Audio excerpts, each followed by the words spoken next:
చందమామ కథ. చేపల పంట. కైరో నగరంలో గోహా అనే ప్రసిద్ధ హాస్యగాడు ఒక ఆయన ఉండేవాడు. ఆయనకు ఒకప్పుడు తోట పని మీద ఆసక్తి కలిగింది. అందుచేత ఆయన తన పెరడు యావత్తు తవ్వి రకరకాల పూల మొక్కలు నాటి పాదులు పెట్టి ఎరువు వేసి శ్రద్ధగా పెంచసాగాడు. తోట పనిలో గోహాకు కలిగిన ఆసక్తి గమనించి ఆయనకు అనేక మంది మిత్రులు సలహా ఇచ్చారు. చేతనైన వారు సహాయం చేశారు. కొద్ది కాలంలోనే గోహా తన పెరడులో అందమైన పూలు పూయించసాగాడు.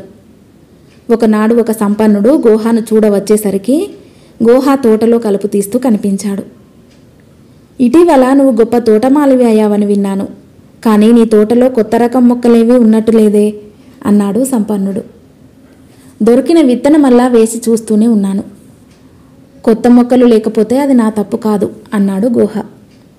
కొత్త విత్తనాలు కావాలంటే నేనే ఇస్తాను గాని వాటిని మొలిపించటం నీ వల్ల కాదేమోనని నా అనుమానం అన్నాడు సంపన్నుడు. అటువంటి భయమేమీ వద్దు, నేను ఎలాంటి విత్తనాలనైనా మొలిపిస్తాను అన్నాడు గోహా. అయితే రేపు ఉదయం మా నౌకరు చేత విత్తనాలు పంపుతాను. వాటిని మా అల్లుడు బాగ్దాదు నుంచి ఇటీవల పంపాడు. నాకు తోట పని మీద ఆసక్తి లేక వాటిని అలాగే పొట్లం కట్టి పెట్టాను అన్నాడు సంపన్నుడు.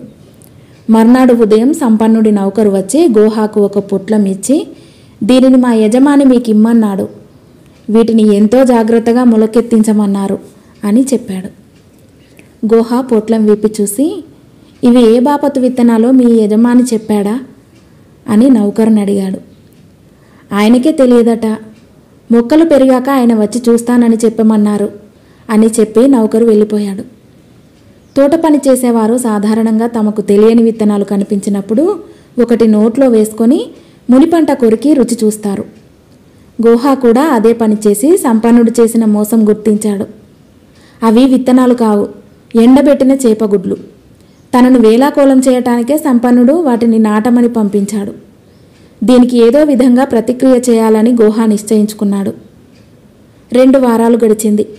గోహా బజారుకు వెళ్ళిన సమయంలో సంపన్నుడు ఎదురుపడి, ఏం గోహా, గులాబీలు కులాసాయేనా అన్నాడు.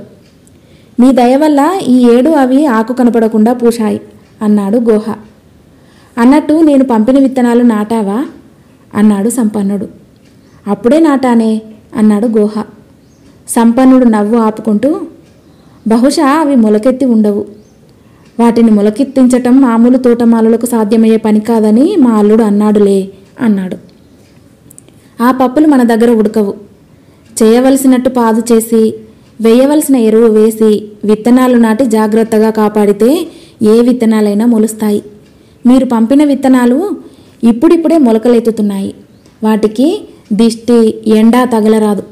అందుచేత పిడతలు కప్పి ఉంచాను. రేపు ఉదయం మా ఇంటికి దయచేయండి చూద్దురు గాని అన్నాడు గోహా. సంపన్నుడు తెలవెలబోతూ అలాగే వస్తాను అని తన దారిన వెళ్ళాడు.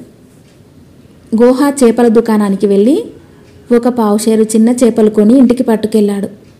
ఆయన తన చిన్న కొడుకును పిలిచి, ఒరేయ్, ఈ చేపలను మూతులు పైకి కనపడేటట్టుగా మన పెరడులో ఒక బారున సగం సగానికి పాతి పెట్టి వాటిపైన పిడతలు మూసిపెట్టు అన్నాడు. గోహా కొడుకు అలాగే చేశాడు. మర్నాడు ఉదయం సంపన్నుడు వచ్చాడు. గోహా ఆయనను వెంటబెట్టుకుపోయి పిడతలు చూపించి, మొక్కలు వాటి కింద ఉన్నాయి అంటూ ఒక పిడత ఎత్తి చూపాడు. నేలలో నుంచి మొలుచుకు వస్తున్నట్టుగా చేప ఒకటి కనబడింది.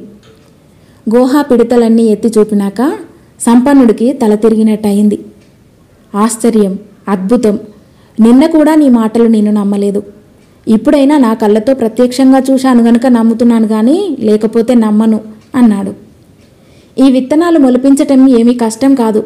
నాకే 10 ఎకరాలుంటే పంట పండించేద్దును అన్నాడు గోహా.